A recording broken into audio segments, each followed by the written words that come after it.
본문 말씀으로 입술의 말보다 삶으로 말하는 신앙, 입술의 말보다 삶으로 말하는 신앙이라는 제목으로 말씀 나눌 때에 하나님께서 은혜 주실 줄 믿습니다. 자, 우리는 일상에서 말과 행동이 일치하지 않는 사람들을 가끔씩 만나게 됩니다. 자, 그런 분들을 만나게 되면은 여러분들은 어떤 생각이 드십니까? 말은 청산유수처럼 잘 하는데 그의 삶이 받쳐주지 않는, 그의 삶이 그가 말하는 것처럼 뒤따르지 않는 그런 사람들을 만날 때 우리는 한숨을 쉬기도 하고 혀를 차기도 할 것입니다. 그래서 우리는 이렇게 비꼬죠. 말은 잘한다. 그죠? 이렇게 비꼬기도 합니다. 그런데요, 그 모습이 우리가 비꼬기도 하지만은 비꼼을 당하는 모습이 우리의 모습이다라는 것입니다. 우리는 신앙생활하면서 곤란해하는 부분 중에 한 부분이 바로 우리가 익히 들어왔고 배워왔던 대로 또 하나님의 말씀을 읽어왔던 대로 아는 것은 많아요. 그죠?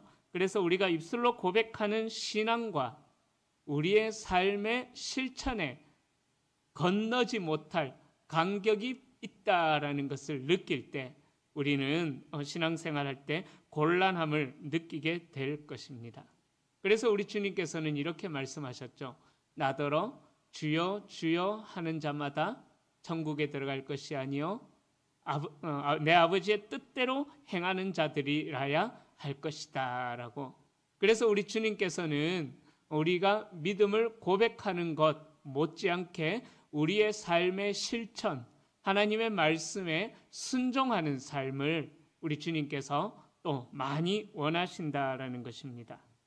그런데 우리의 실제 삶을 보면은 주여 주여 하면서도 실제로는 주님의 뜻과는 상관없는 그러한 삶을 살아갈 때가 많이 있다라는 거죠. 오늘 본문은 그러한 모습을 우리에게 이야기하고 있습니다. 자, 오늘 본문은 예수님께서 종교 지도자들에게 하신 아주 강력한 비유의 말씀으로 하나님의 나라에 들어가는 자들은 말만 번지르르하게 살아있는 자들이 아니라 아버지의 뜻대로 행하는 자들, 하나님의 말씀에 순종하는 자들이 천국에 들어갈 것이다 라고, 하나님 나라에 들어갈 것이다 라고 순종의 믿음을 증명하는 자들이 하나님 나라에 들어갈 것이다 라는 것을 우리에게 가르쳐주고 있습니다.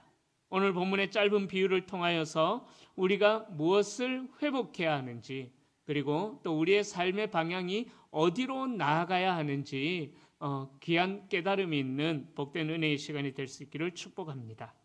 자, 오늘 본문은 예수님께서 십자가를 지시기 전 마지막 일주일을 남겨두고 예루살렘 성에 입성하시고 나서 일어난 사건입니다. 자, 예수님께서는 그 마지막 일주일 기간에 월요일이 되었을 때에 성전으로 가셔요. 예수님의 공생의 마지막 사역의 첫 번째 월요일은, 첫 번째 주간, 마지막 주간의 첫 번째 월요일은 성전으로 가시는데 종교 장사치들로 인하여서 성전이 타락되어져 있었던 그 성전의 타락을 우리 주님께서는 용서하지 않으시고 그 성전을 청결케 하시는 그 일들을 행하십니다. 자, 그래서 예수님은 성전에 들어가서 장사하는 자들을 다 내쫓으시죠.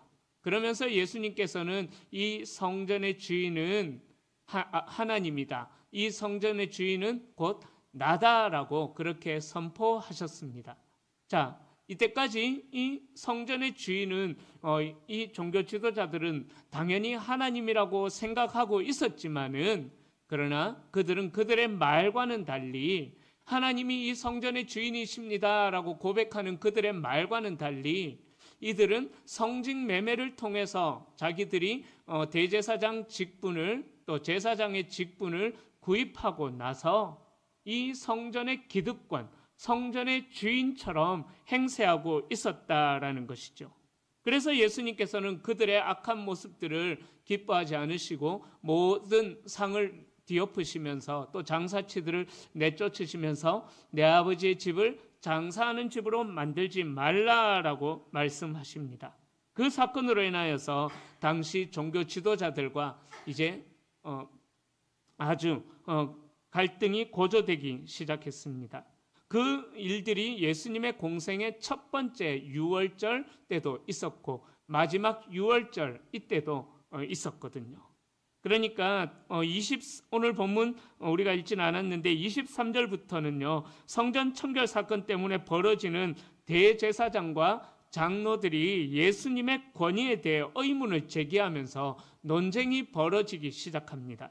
21장 23절에 나오는 대제사장들은 당시 기득권으로 자리 잡고 있었던 성전의 지도자들이었습니다. 대제사장 그런 자들이었습니다. 자, 그러니까 이 대제사장들의 시각에서 볼 때 예수님의 그 성전 청결 사건은 거의 난동과 같은 그러한 수준이었죠. 왜냐하면 말씀드렸던 것처럼 이들은 성전의 주인은 하나님이다라고 그렇게 말은 하지만은 그러나 실제 삶으로는 자기들이 성전에서 재물을 판매하고 환전상을 해주는 그 사람들을 통해서 성직매매한 그 대가의 수익을 얻고 있었다라는 것이죠. 자, 그래서 예수님께서 판을 뒤집어 엎어버리면서 그들의 입장에서 볼 때 난동을 부렸던 예수님의 성전 청결 행동에 대해서 분노를 느꼈습니다. 그래서 예수님을 향해서 그렇게 질문하죠.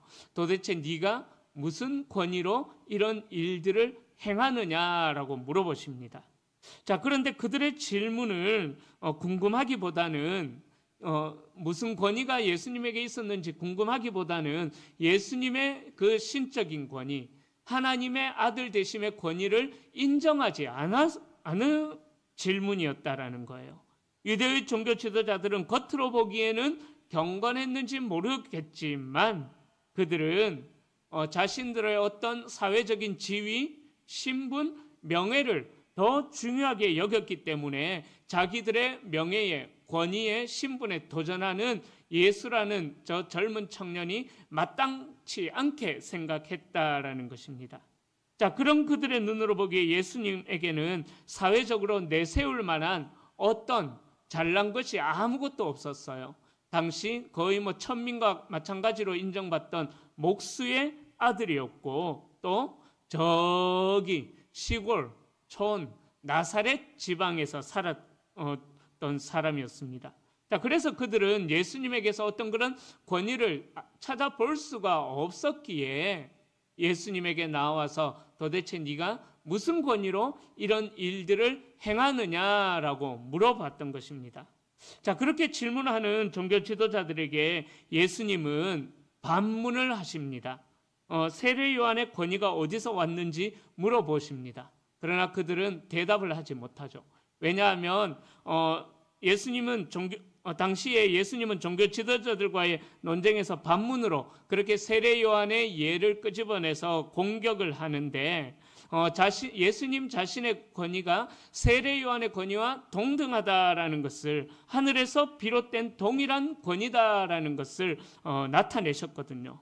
그런데 이들이 세례 요한에게 주신 세례 요한에게 있는 권위가 하늘로부터 내려왔다 하면은 자신들을 대적하는 그 세례 요한과 세례 요한의 세력들을 높여주는 일들이 되고, 만약에 세례 요한의 권위가 하늘로부터 내려온 것이 아니라 세상이 준 권위다라고 인정하면은 세례 요한을 통해서 일어났던 놀라운 회개의 역사, 또 그렇게 자복하는 역사가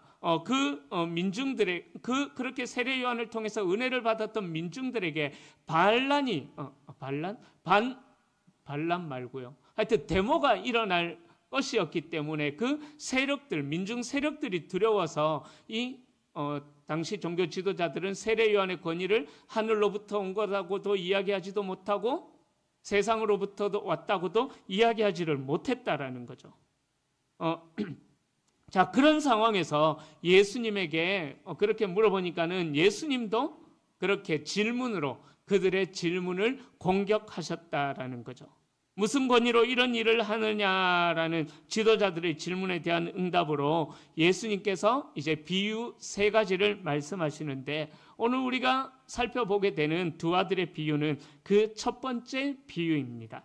이 비유는 단순한 도덕적인 교훈이 아니라 회개하지 않는 유대 종교 지도자들을 책망하시는, 또 그리고 반대로 그들과는 다르게 회개한 죄인들을 하나님께서 어떻게 평가하고 계시는가, 그것을 드러내고자 하셨다라는 것입니다. 자, 유대 사회에서는 아버지와 아들, 지난주에도 말씀드렸죠, 그죠? 아버지와 아들과의 관계가 단순히 부모와 자식 간의 관계가 아니었습니다. 아버지는 자녀들의 생명까지도 쥐고 있는, 생사 여탈권까지도 쥐고 있는 아주 신적인 권위를 아버지가 가지고 있었다라는 거죠. 자, 그런 상황에서 아버지의 말은 율법이나 마찬가지였습니다. 아들의 순종은 신앙과 도덕의 잣대가 되었다라는 것이죠. 따라서 예수님께서 이 두 아들의 비유에서 아버지의 요청에 대한 두 아들의 태도를 대조하신 것은 아주 도발적이고 또 명확한 메시지를 담고 있는 것입니다. 첫 번째로 이제 28절부터 30절에 두 아들의 대조를 말씀하십니다.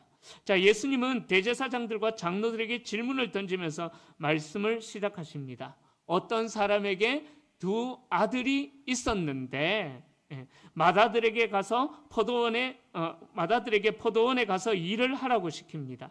그때 첫째 아들은 가겠습니다 하고 말은 했지만은 가지 않았죠, 그죠?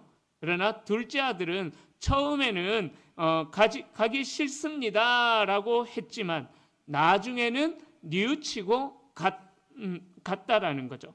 자, 이 둘째 아들이 뉘우치고 갔다라고 했는데 이 뉘우치다라는 말은요, 헬라어로 메타멜로마이라는 단어를 사용합니다. 자, 그러니까 이 메타멜로마이라는 단어는요, 단순히 감정적인 후회가 아니라 바로 태도의 변화를 일으켜내는 그러한 회개를 뉘우쳤다 의미가 되는 것입니다. 이 메타멜로마이라는 단어는요, 마태복음에서 굉장히 중요하게 반복이 되어지면서 사용이 되어집니다. 특별히 바리새인들의 외적인 어떤 의식적인 외식적인 그들이 회개해야 될 것을 말씀하시면서 이 단어가 사용이 되어졌다라는 거죠. 그러니까 이 메타멜로마이라는 단어는 내면으로부터 시작이 되어져서 삶으로 바뀌어지는 그런 회개가, 삶의 열매가 있는, 삶의 순종으로 따라오는 그 열매를 이야기하는 단어가 이 의미인 것입니다. 자, 둘째 아들의 모습은 처음엔 거절했지만 그렇게 내면의 변화가 일어나고 결국 아버지의 뜻을 따라서 순종한 것으로 나옵니다.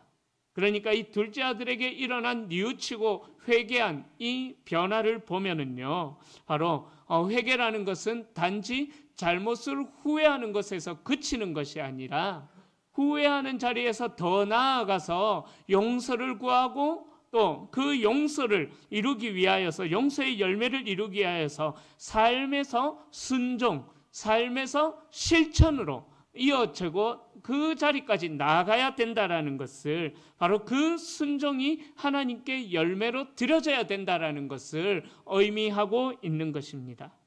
자, 예수님은 권위 문제를 가지고 나오는 이들에게 이 두 아들의 비유를 통해서 어떤 신앙이 참된 믿음이고 또 진정한 순종이 무엇인지를 밝혀주고 있다라는 것입니다. 비유로 알려주신 이 두 아들의 모습은 진정한 순종이 어떤 건지 우리에게 잘 보여주고 있다라는 거죠. 맏아들은 아버지의 말씀에 말로만 순종하고 행동하지 않았고, 둘째 아들은 말로는 순종하지 않았지만 나중에는 뉘우치고 말씀에 순종하는 행동을 했던 비유를 통해서 예수님은 유대 지도자들이 무엇을 잘못하고 있는지 그것을 지적하고 있다라는 것입니다. 자, 그래서 두 번째로 예수님은 누가 아버지의 뜻을 행하였느냐라고 31절에 물어보십니다. 자, 예수님의 비유는 대제사장들과 장로들을 향한 직접적으로 겨냥한 질문이었습니다.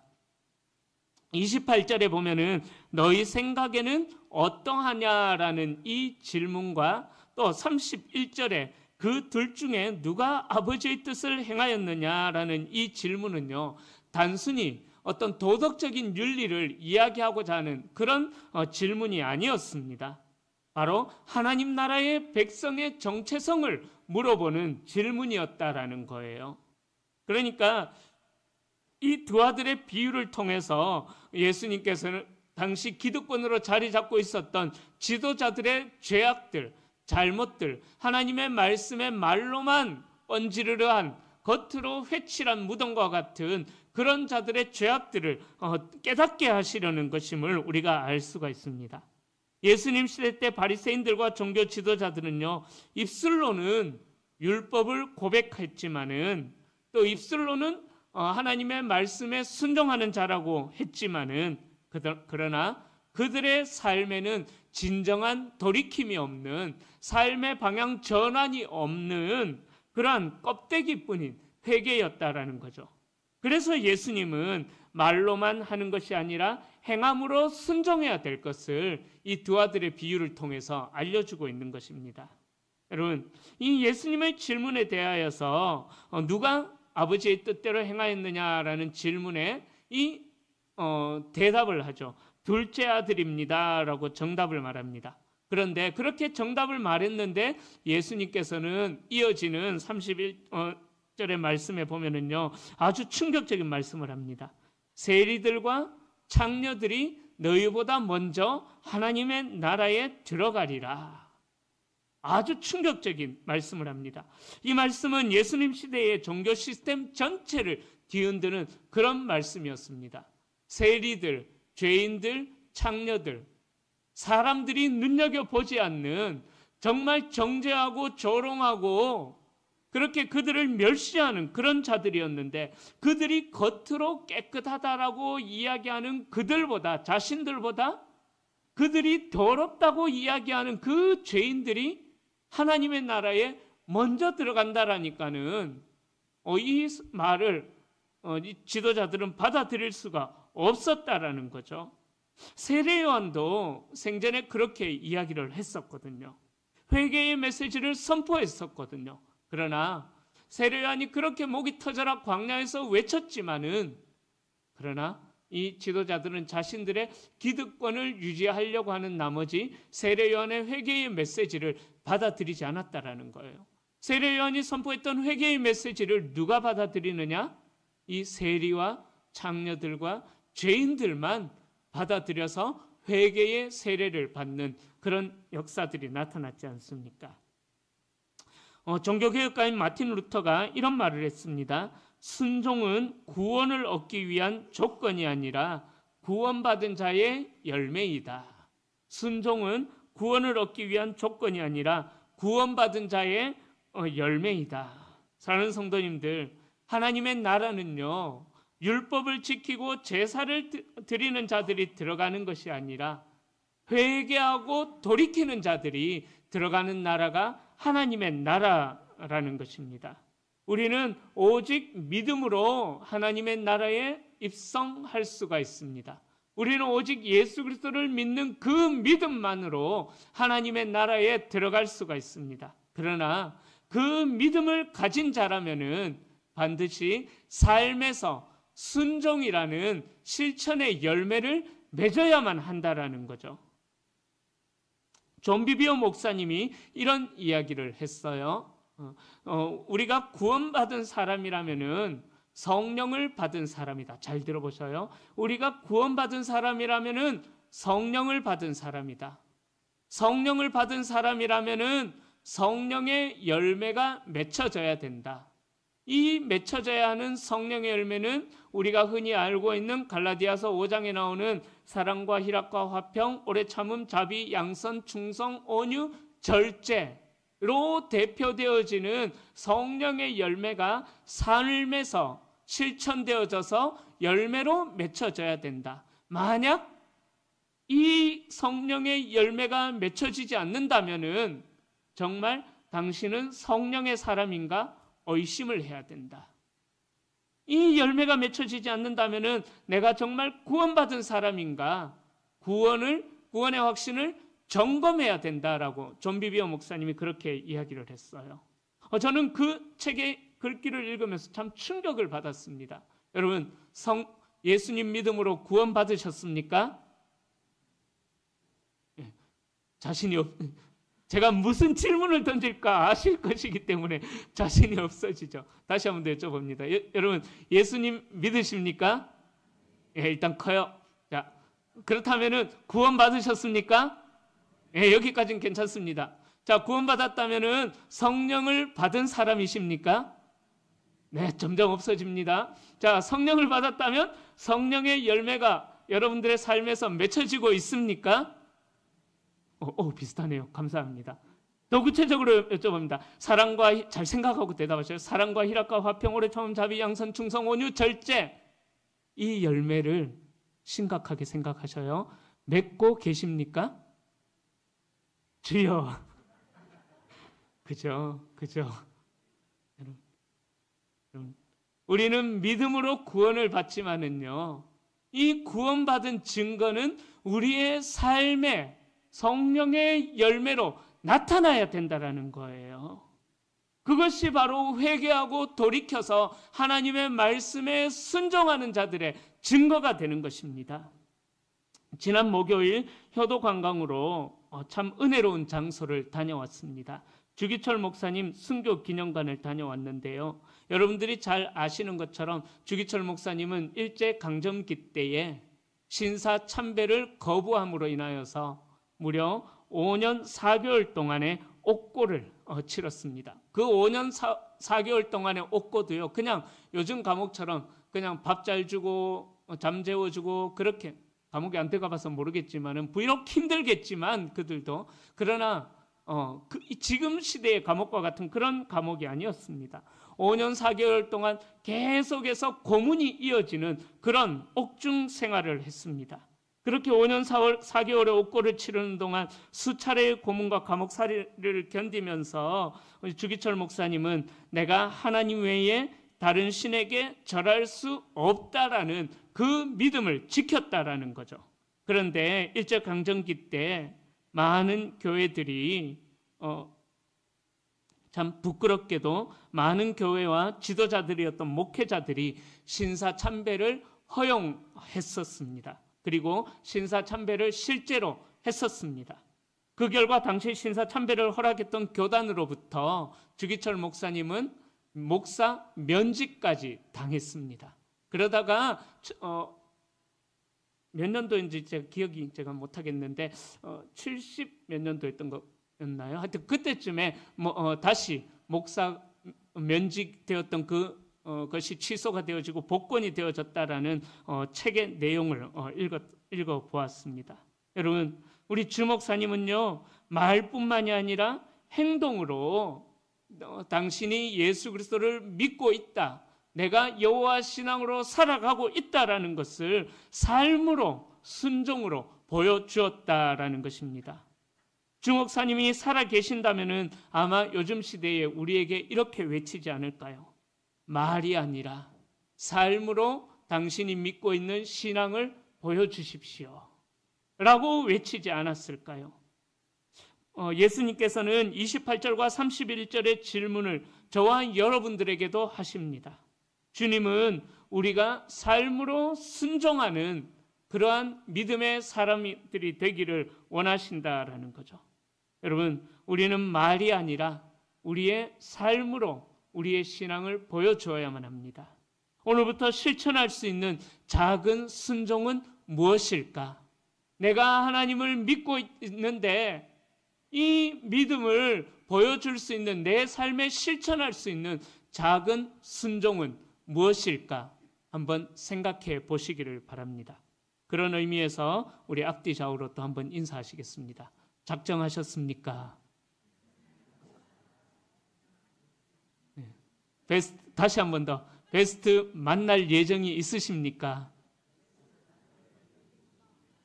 아이고, 그만 묻지 마라, 부끄럽다, 왜 자꾸 묻노, 그러는 분위기를 보이는 분도 계시는데요. 여러분, 그러시면 안 됩니다.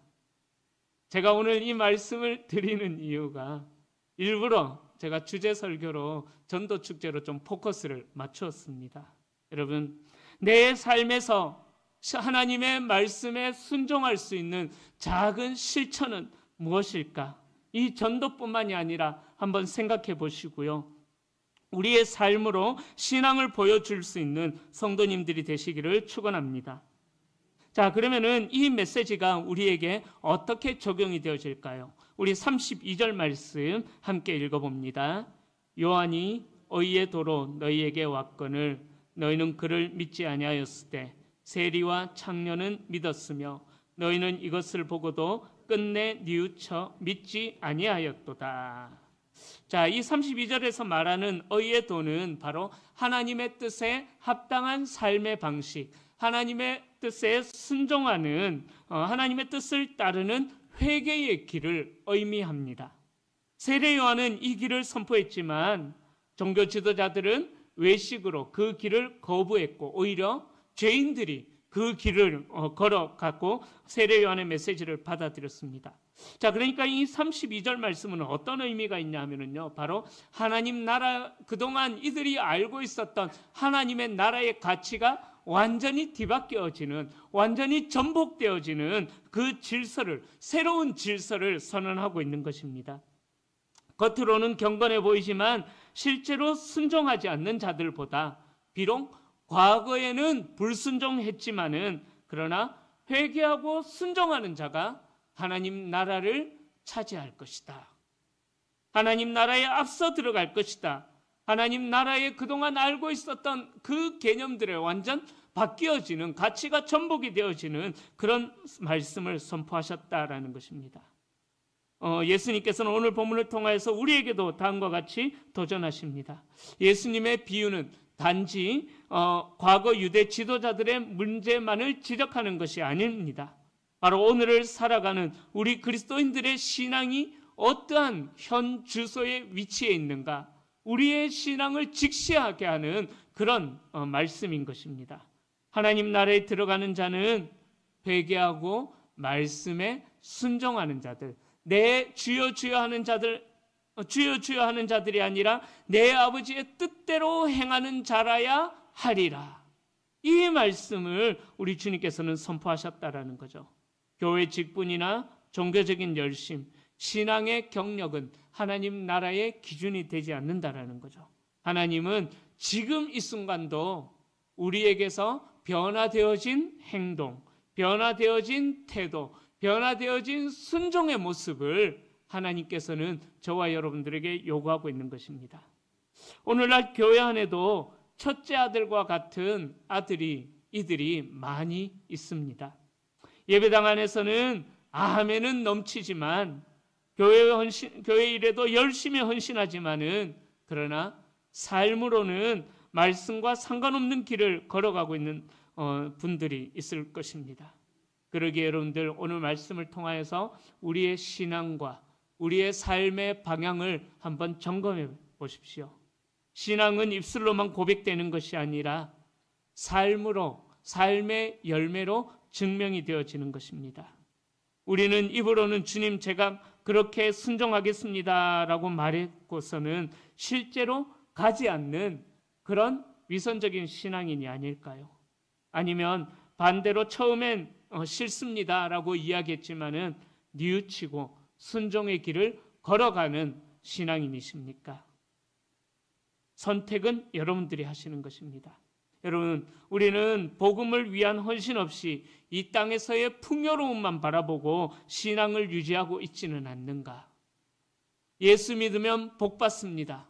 그 복이 그냥 이 현세에서 물질로 주어지는 복으로만 생각하면서 우리가 신앙생활을 유지하고 있지는 않는가? 날마다 여러분들의 신앙을 살펴보십시오. 우리가 예수님 앞에 섰을 때에 오늘 본문의 종교 지도자들처럼 책망받을 만한 행동이 있지는 않는가? 날마다 하나님의 말씀 앞에 우리의 신앙을 점검해 보셔야만 합니다. 궁극적으로 하나님 나라의 백성은요, 하나님께 순종하는 자들입니다. 때로는 하나님께서 말씀하시는 것이 내가 원하는 것과 다를 수도 있습니다. 그러나 하나님의 뜻은 완전하고 우리의 뜻은 불완전하기에 하나님의 뜻이 완전히 설 것이기에 우리는 말씀을 통해서 또 이 예배를 통해서 개인적으로 성경 읽는 시간과 기도를 통하여서 또 주변에 일어나는 여러 일들을 통하여서 하나님께서 알려주시는 그 깨달음을 잘 깨달으셔서 신앙의 순종으로 열매 맺는 우리가 될 수 있기를 소망합니다. 이 예수님의 경고를 다른 사람들에게 해당하는 것으로 생각하지 마시고 여러분들 각 개개인에게 경고하시는 말씀이다라고 생각하십시오. 그렇게 하지 않는다면 우리는 잘못된 길에서 절대로 돌이킬 수가 없는 것입니다. 말씀을 듣고 순종하는 자들이 하나님 나라의 백성이 되고 순종하지 않는 자들은 멸망을 피할 수가 없게 되는 것입니다. 하나님은 절대로 완벽한 자를 찾지 않으시죠. 회개하고 돌이켜 순종하는 자를 하나님께서는 찾으신다라는 것입니다. 순종하기로 결단한 이들을 하나님께서는 기쁘게 받아주십니다. 예수님은 이 두 아들의 비유를 통하여서 세례 요한의 말씀을 받지 않고 끝까지 자신의 기득권을 유지하려고 했었던 종교 지도자들을 꾸짖으셨습니다. 우리는 주님 앞에 이 지도자들과 같이 책망받지 않기를 소망합니다. 유대 지도자들처럼 신앙이 그냥 삶의 그런 위선적인 삶이 일상이 되어버린 그런 자들이 아니라 외식하는 자들이 아니라 순종함으로 작은 결정조차도 하나님 앞에 내어드리는 순종을 함으로 인해서 우리의 신앙을 행동으로 우리의 믿음을 행동으로 증명하는 참된 그리스도인이 다 되시기를 우리 주님의 이름으로 간절히 축원합니다. 말씀을 마무리하면서 다시 한 번 더 인사하겠습니다. 이번 주간에 베스트 만나겠습니다. 할렐루야. 꼭 만나십시오. 우리의 순종을 통하여서 하나님께서 우리 대구 성도교회에 놀라운 생명의 역사를 일으키실 줄로 믿습니다. 기도합니다. 하나님